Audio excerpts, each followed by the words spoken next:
Si on met entre parenthèses les contre-coups de la COVID-19, le tourisme religieux a vraiment le vent dans les voiles. La croissance du phénomène étant même, à certains endroits, inversement proportionnelle à la pratique religieuse. Ce qui n'est pas sans soulever d'intéressantes questions quant à la préservation du patrimoine religieux, n'est-ce pas? Et pour en discuter, on reçoit le chroniqueur à On n'est pas du monde et doctorant en histoire de l'art, c'est bien ça? Oui. On peut dire ça, oui. Tu peux juste dire Emmanuel aussi. Et appelons-le tout simplement Emmanuel Lamontagne, salut. Merci, au revoir. Ça, c'est bonjour. Alors, ça fait un petit bout de temps là, que tu t'intéresses à la question. Déjà, tu avais publié même un texte chez nous, ça fait peut-être une couple d'années. 2-3 ans, certains. Intitulé « La tentation du Disneyland Cato », on y reviendra. Peux-tu, pour commencer, nous dresser une espèce de portrait de la situation? L'état des lieux, c'est quoi? Oui, en fait, c'est ça. Comme tu le disais dans l'introduction, le tourisme religieux, mais c'est en constante augmentation depuis plusieurs années. En 2015, il y avait déjà une étude qui avait été faite par la Corporation du tourisme religieux et par Tourisme Montréal qui prévoyait que le nombre de touristes dits religieux allait doubler d'ici 5 ans, donc d'ici 2020. Et comme on est en 2022, on peut dire que ça s'est avéré. Évidemment, le COVID, la pandémie, a stoppé cette progression-là, comme dans tous les secteurs touristiques. C'est la même chose pour tout le monde. Ouais. Mais toujours est-il qu'il y a une tendance quand même lourde qui se dessine depuis plusieurs années. Emmanuel, définissons les termes. Qu'est-ce qu'on entend par tourisme religieux? Tout simplement, toute personne qui entre dans un lieu de culte, quelle que soit la raison qui l'amène là. Ah ouais. Donc, ça va du simple passant qui a vu que la porte était ouverte quand c'est ouvert et qui a décidé d'entrer voir un peu par hasard à la personne qui rentre pour prier, en passant par l'amateur de patrimoine qui va aller voir l'architecture, les œuvres d'art qui vont être... Évidemment, les gens qui viennent de l'autre bout du monde pour faire un pèlerinage sur certains lieux, ça peut être... Ça inclut, évidemment, cette catégorie-là. C'est ça. Comme tu dis, c'est vraiment... et comptabilisé dans ces statistiques-là, toute personne là, qui va visiter le lieu de culte, indépendamment de la raison qui l'amène. Donc, on a un mélange là, d'un peu tout le monde là, pour toutes sortes de raisons qui rentrent. Et évidemment, ces clientèles-là, si on peut prendre le terme, vont avoir des besoins qui vont différer. Ouais. Mais tout ça, il faut garder en tête aussi que ce pas des catégories qui vont être exclusives. C'est-à-dire qu'on peut rentrer parce que la porte était ouverte, tout simplement, par curiosité, puis prier. Et inversement, on peut rentrer là parce qu'on avait l'intention de prier, finalement, pas prier parce qu'on aime le décor, puis on se met à plutôt observer l'architecture ou les œuvres d'art qu'il y a dans l'église. Là. Donc, les raisons sont multiples et s'entrecroisent. Donc, il ne faut pas faire des cloisons, de voir ça en silo. Ah ben là, il y a le pèlerin qui n'est que le pèlerin ou il y a le passant qui n'est que le passant. Moi, ça m'arrive souvent pendant les homélies plates de finalement être là pour regarder les œuvres d'art. Tu allais pour prier, mais tu deviens touriste. C'est ça. Ben, c'est à ça que ça sert, en fait, l'art dans les églises. En bonne partie, c'est pour l'élévation spirituelle. Donc, quand il n'y en a pas pendant l'homélie, le décor rattrape peut-être. Ça, c'est quand ça élève. Hein? Quand ça c'est pas toujours le cas. Oui. Ah, ben là, c'est sûr qu'on va en parler aujourd'hui. Ouais, ça, on peut faire une autre chronique sur ça, complètement. Emmanuel Lamontagne, est-ce qu'on peut dire que globalement, c'est une bonne nouvelle, cette recrudescence-là, cette augmentation-là du tourisme religieux? En soi, oui, parce que l'augmentation de la fréquentation va amener une plus grande découverte de ce patrimoine-là, qui est quand même une bonne nouvelle en soi. Mais tout ça, évidemment, vient avec certains défis.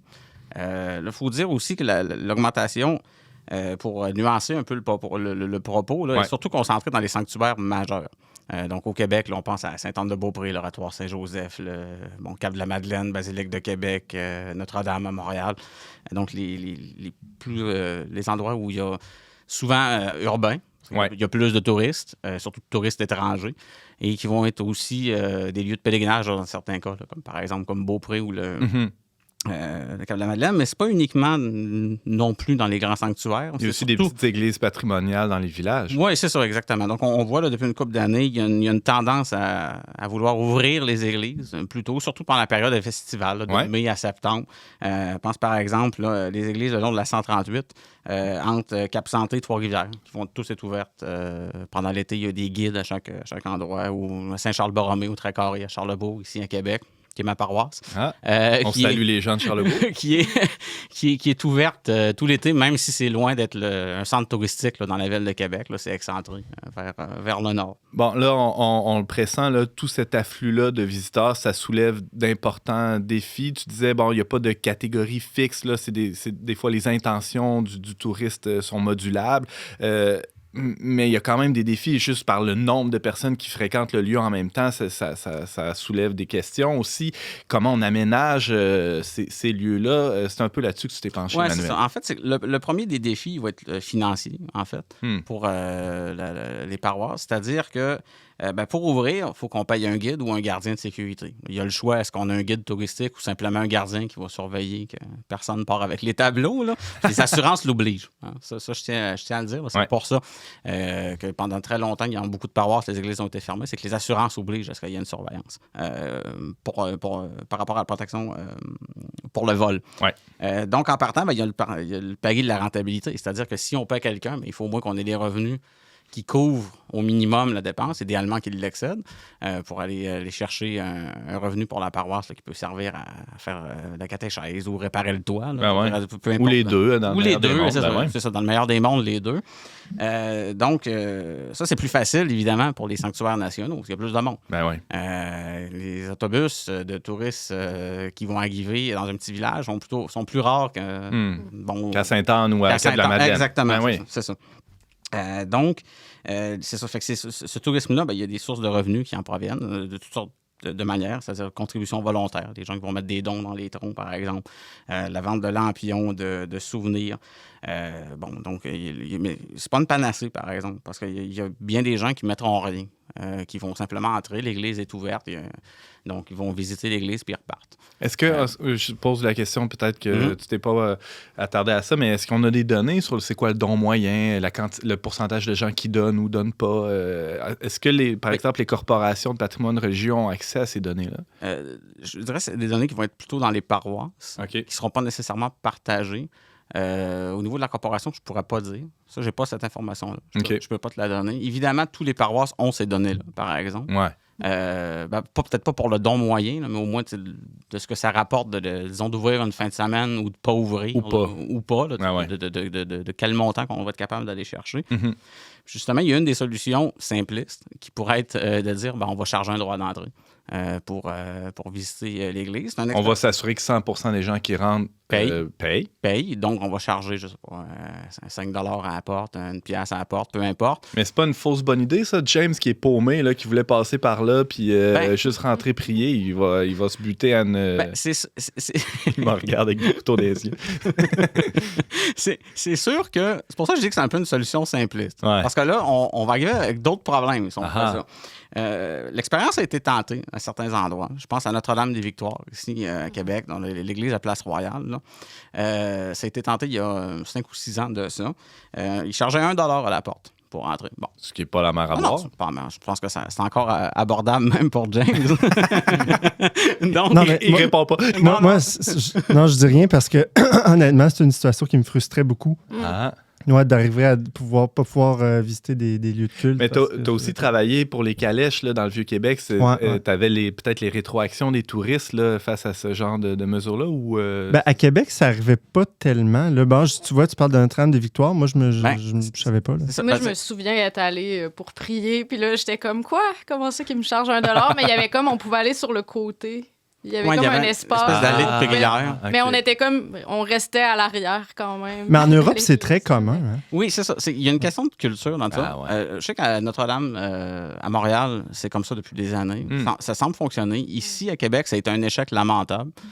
Ça a duré un été. Et puis, au final, il y avait moins d'argent en chargeant à la porte que ce qu'il aurait ramassé dans un été comparable, en don libre, en vente de lampions, et ainsi de suite. Parce qu'évidemment, si on me charge une pièce à la porte, moi, je suis dans l'optique que c'est un musée, si je rentre là. Fait que mettre une pièce ou 2 $ ou 5 $ dans le tronc de don, ça va faire un petit peu tant pis. Là. J'ai déjà payé ma pièce dans le porte. Je pense que c'est l'optique que la majorité des gens ont eu. Donc, ça a duré un été. Puis, les gens sont prêts à payer aussi de l'argent peut-être pour aller visiter Notre-Dame de Paris ou, je sais pas, la cathédrale de Salamanque, mais pas pour Notre-Dame-des-Victoires dans le petit Champlain. Il y a une question de perception. Forcément, Notre-Dame-des-Victoires, c'est moins connu que Notre-Dame de Paris. Là, si tu veux. Encore, à Notre-Dame de Paris, c'est gratuit là, pour être déjà allé. De mémoire, en tout cas, ça l'était. Ça fait longtemps là, que je suis allé, mais ça l'était. Mais c'est ça. Donc, ça amène une frustration. Veux pas, là, un peu comme tu disais que toi, ça t'aimerais pas là, de te faire charger pour entrer dans une église. Il y a des gens qui ne rechigneront pas. Là, l'amoureux du patrimoine qui rentre là pour voir l'architecture. L'historien d'art, là, par exemple, qui va aller à Notre-Dame des Victoires, ben là, ça ne dérangera pas de payer une pièce. Pour voir les tableaux qu'il y a dedans. Aujourd'hui aussi, on n'a plus d'argent de poche. Là, je veux dire, comment tu fais c'est un autre problème. Ouais. Mais Emmanuel, il y a d'autres avenues qui peuvent être explorées. Bon, la vente de cossins. J'allais dire cossins, bébelles, de statues, de chapelets. Il peut y avoir des boutiques. Mais j'imagine que ça soulève la question de où on la met, la boutique, comment on aménage le territoire, comment on sépare le sacré du profane aussi dans l'aménagement des lieux. Il y a eu plusieurs expériences qui ont été tentées. Je pense que tu as une espèce de palmarès à nous présenter. Oui, c'est ça. Dans le fond, je divise ça en trois grandes catégories, là, si tu veux. Donc, dans le monde idéal, on va avoir des lieux qui vont être séparés. C'est-à-dire qu'on va avoir, comme par exemple, là, je pense à Notre-Dame-du-Cap, Sainte-Anne-de-Beaupré ou l'Oratoire Saint-Joseph, où est-ce qu'on va avoir des limites qui sont claires entre les espaces qui sont réservés pour le fait religieux et les espaces, justement, de boutiques, restaurants, expositions diverses. Donc ça, c'est vraiment le monde idéal. Il y a des endroits où ça marche moins bien pour une question tout simplement d'espace. Donc, je pense par exemple au sanctuaire diocésain de Sainte-Thérèse de Lisieux, ici à Québec. Ce qui frappe en rentrant là, c'est l'énorme tas de panneaux explicatifs qu'il y a dans la nef. Il y en a partout. Il y en a vraiment partout. Là. C'est au point, on a de la misère à avoir chemin de croix à ces murs. Et je n'exagère pas. Ce n'est pas juste une figure de style pour faire réagir. Il y a vraiment un tas de panneaux partout. Tout ça est fort pertinent parce qu'on parle de Sainte-Thérèse, à la fois du sanctuaire, de l'histoire du sanctuaire, comment ça s'est développé et de la vie de Sainte-Thérèse de Lisieux en soi. Sauf qu'évidemment, ça déguise le lieu. T'es-tu en train de dire que trop, c'est comme pas assez? C'est ça. Mais c'est surtout que je pense que l'intention est bonne. Ouais. Mais il y a un espacement qui n'est pas suffisant pour fournir toute cette information-là, qui devrait se retrouver idéalement, encore là, si le budget le permet, dans un lieu qui va être autre. Oui, c'est ça. C'est peut-être justement par manque de fonds. Il y a un point de saturation qui, à ton avis, a été dépassé là, dans ce cas-là. Il y a aussi d'autres exemples ou contre-exemples qui existent, Emmanuel, selon toi. Oui, c'est ça. C'est ce que j'appelle le Disneyland Cato, là, ou la tentation du Disneyland Cato, avec un exemple bien précis, là, qui est celui de la cathédrale Notre-Dame de Québec il y a quelques années, où il y avait un employé qui était payé pour incarner Henri de Bernière, qui, probablement personne ici sait c'est qui, là, c'était le premier curé de la paroisse. Ah. Donc, il y avait quelqu'un de costumé qui se promenait dans l'église pour incarner le dit premier curé de la paroisse. Habillé en prêtre. Habillé en prêtre, évidemment.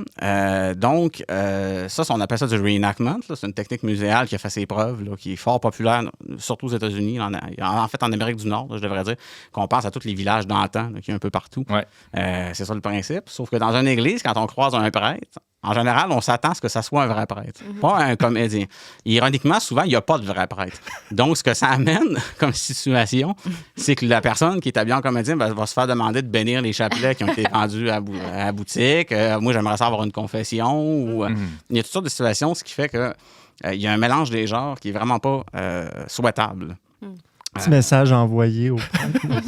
Non, mais je pense que c'est plus comme ça, de toute façon. Là, mais Non, mais on évoque des expériences qui ont été tentées, puis qui peut-être avec des résultats mitigés, en tout cas, à ton avis. Qui peuvent être des succès ou non. Là, mais tout ça, d'un point de vue muséal, ça défend, là, encore une fois, là, d'avoir cet employé-là, parce que ça fonctionne dans la mesure où il y a beaucoup de gens qui aiment ça. Moi, personnellement, je déteste là, le reenactment, le village d'antan.